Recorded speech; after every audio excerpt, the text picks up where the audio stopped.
We're going to move on now to Daša Stevović. She is from Serbia. She's set up an LGB shelter in Serbia, along with other people. She's the Women's Declaration International Country Contact for Serbia, member of radical feminist organization Fem Revolt, and co-founder of an LGB organization in Serbia, which is called Lesbian and Gay Solidarity Network.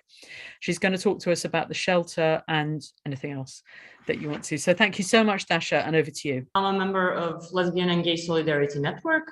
And what I am going to be talking about today is our program called LGB Roof in Serbian, or translated to LGB Roof.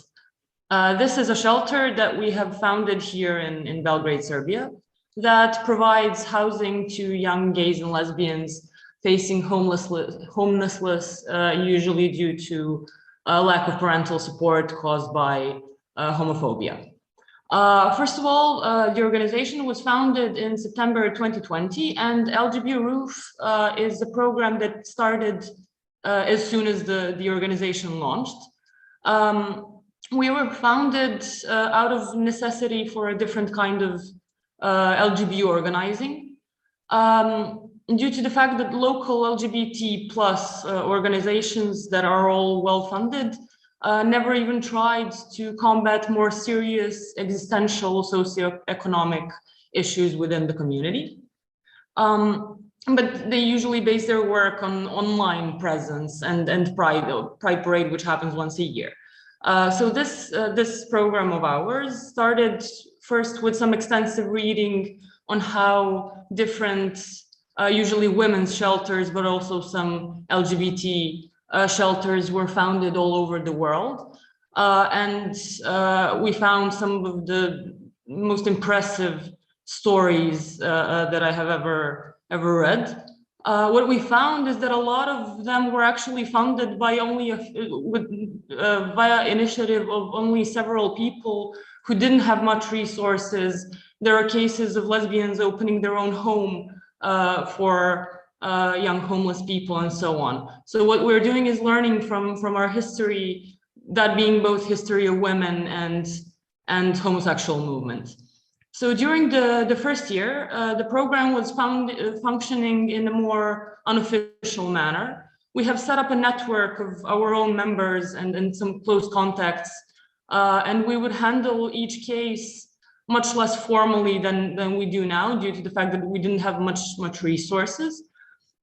This was the first cases were not as difficult as the ones we're dealing with right now are.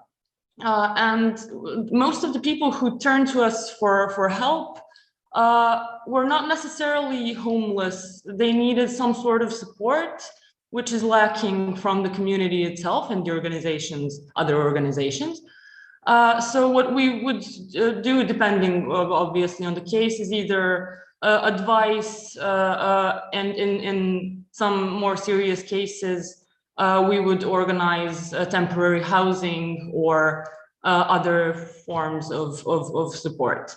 Let me try to say this less formally. If there were cases that were more serious, we would use our resources and have people crash at my couch or at the couch of other members of the organization. And we were actually get the whole network that we have created, use our own resources and personal contacts to create sort of a network that can handle these kind of cases. And we learned from cases themselves and changed and updated the program as we went. What we had planned since the beginning was actually having a proper space, renting an apartment that would serve as a long-term solution. And this happened now in January.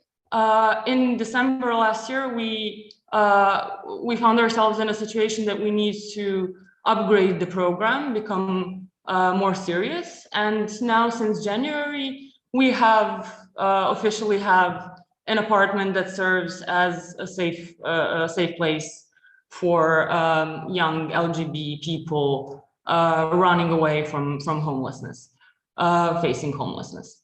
What we also have, this is an important part, this program is not only a shelter and with food. We have several other programs that are that all aim to help the person leave this program not back to the street, but actually having a job, having all their personal documents that they might have lost in the way, getting them professional medical or psychological help where needed, and so on and so on, so that they can actually leave this program, which is time limited, with a somewhat stable life, with a job, with the opportunity to get their own place, and so on.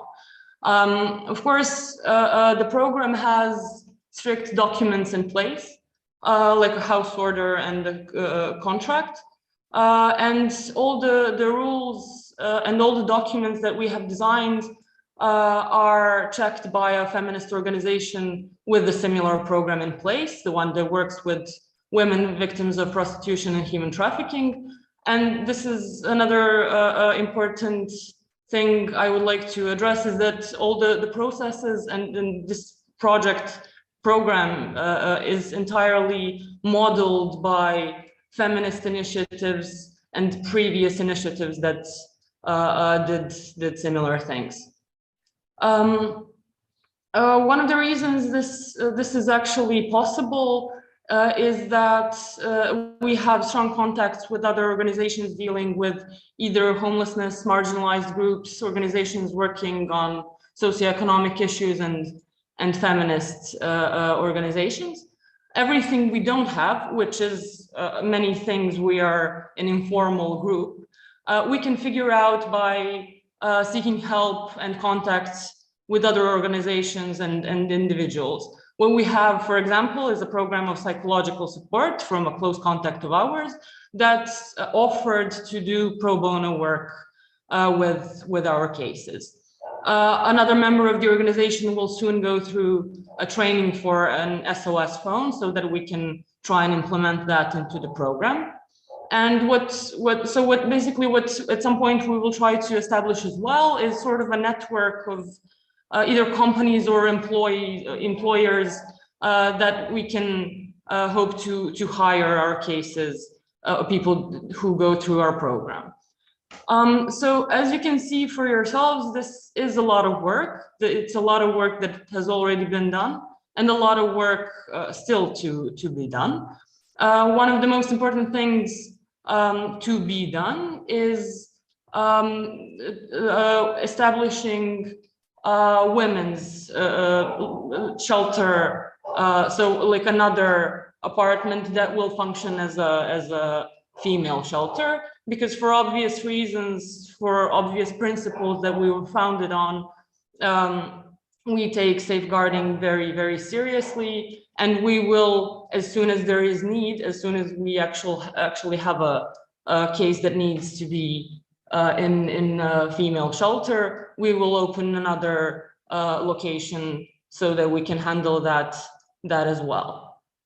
As you can hear and see from everything that I've said so far, you can see that we don't really have a contact with other LGBT organizations working locally. This is due to the fact that when we were founded, when the organization was founded, one of the main issues that got us some sort of popularity since the beginning is that we are very vocal on the issues of gender identity ideology, and not only that, but prostitution surrogacy as well, which means that we're not entirely the favorite people of local initiatives, and which is also the reason that we will never get stable funding, grants, and actually bigger sort of funding. And that's also the reason we would never accept it, because